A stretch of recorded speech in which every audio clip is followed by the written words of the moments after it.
Take it, Cutler. Thanks, Bass.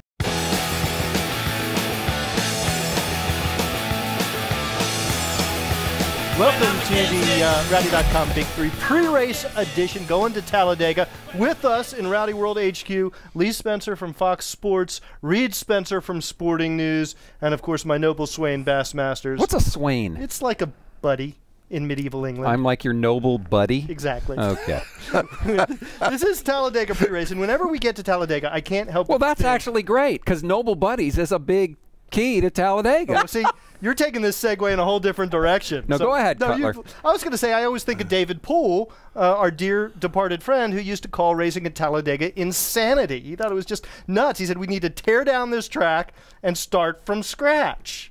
I don't think it's nuts. My gosh, I think the fans have been looking forward to it ever since we left Daytona. It's a like, cool race, even if it is Absolutely. crazy. Some guys seem to thrive in that environment, and some guys really, like I think of Mark Martin as a guy that just hates it, and Dale Jr. is a guy that just seems to kind of be go okay with the flow. it. Yeah. I mean, he really goes with the flow, and I think that's why he's so good there. You can't go into Talladega thinking in the back of your head, I'm screwed before you even jump into the car, because you're going to have that going for you. You've got to go in there, like you guys said, like gladiators, and just, you know, kind of have that whole mentality that your ball's out and you're going for the checkered flag. And, I mean, it is checkers or wreckers there. We see that year after year. And Keselowski, Carl, I mean, that was a perfect example of how the finish at Talladega, with the exception of getting up into the fence, should go. It should come down to that last, you know, just quarter mile of a finish. So does that mean you hang back and play it safe? Well, that I think is a great question. Is how do you manage the first? Race? There's no such thing. Right. There's no such thing as hanging back and playing safe. Wherever you decide to be on the racetrack at Talladega,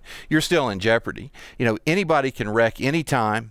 You know, Mark Martin, you know, you mentioned him. It's like self-fulfilling prophecy with him. I mean, he dreads Talladega, hates racing there, and typically gets involved in a wreck. Well, and I don't think, you know, this hanging back or starting, you know, where's the safest place on the track? I don't think there are any safe places. I mean, Bobby Labonte is another guy. He's always kind of hung back.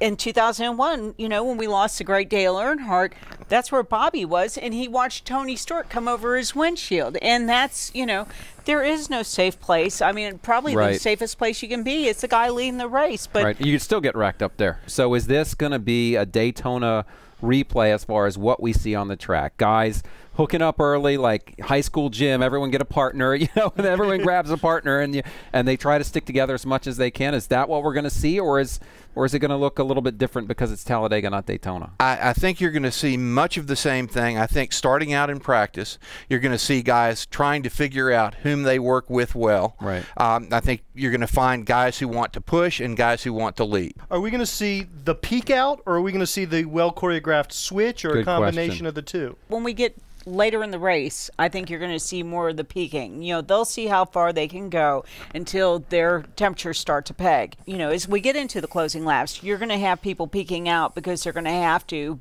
just to go for the finish. Despite NASCAR's efforts to shrink the grill opening size, that the Ford FR9 engines in particular could push forever. I mean, Trevor could stay behind Jeff Gordon for a long time. Matt Kenseth could stay behind Kevin Harvick for a long time, just, you know, peeking out here and there to get a little air in the inlet there. But aside from that, I think they can push forever. Now, handicapping Talladega is really interesting because on one hand you say there are fluky winners like a Keselowski or when Regan Smith almost won, but on the other hand he didn't. I'm sure if you ask him, but on the other hand you have repeat winners like a Dale Earnhardt Jr. So how do you handicap a race, and who are the drivers you guys are looking at as potential victors? Well, Harvick's the only driver to win 2 races this season, so we've been on that trend of new winners. Paul Menard is getting pretty darn close to a breakout type of deal like Dale Jr. You know, Dale Jr.'s been there before. Paul Menard has Richard Childress Racing engines. He's got the cars. He's got Slugger Labby. He's really put together a winning package, and, you know, Talladega does produce that kind of first-time winners, and Paul Menard could be that dark horse to watch this weekend. I agree with that because the last time Paul was at Talladega with ECR Power, he finished second to Tony Stewart or third to Regan Smith, depending on how you want to look at that. I think really Lenny Pond has a really good chance to win this time because, which is just to say that that anybody can win this race. Anybody can win this race. Although on Monday when we were discussing Texas, Bass already said, I'm picking Junior for Talladega. I sometimes you have to make a karma pick. And while I think Junior might not be quite ready to win on an unrestricted track, I think he's certainly ready to win at Talladega. So obviously it comes down to where you are at the end. But Dale Jr., he understands these type of races, and I feel like, you know, NASCAR needs him to win, so he's going to go ahead and win. Well, now you've got the symmetry of the big 100.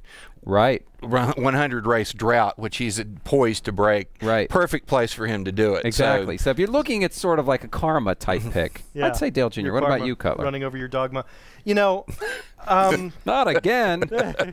Get the shovel, Martha. I feel like Tony Stewart has got to make a statement. I mean, he's had some just lousy luck. I mean, last week, he ran into somebody on pit road. Really? Really? Rookie? It was a dance interlude. Let's see, Reed Spencer.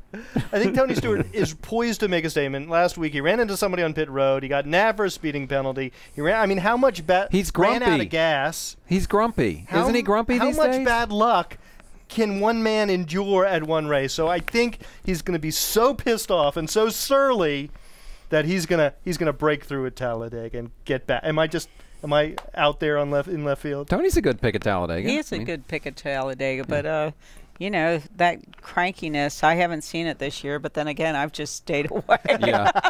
I don't know. Maybe he's not that grumpy. I just don't want him to call me Bud.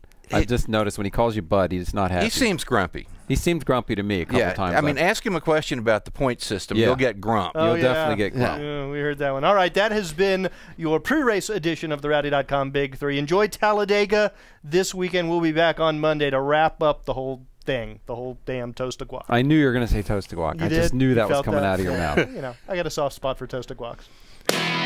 Rowdy.com. Say it like it is. Say what like it is? Rowdy.com.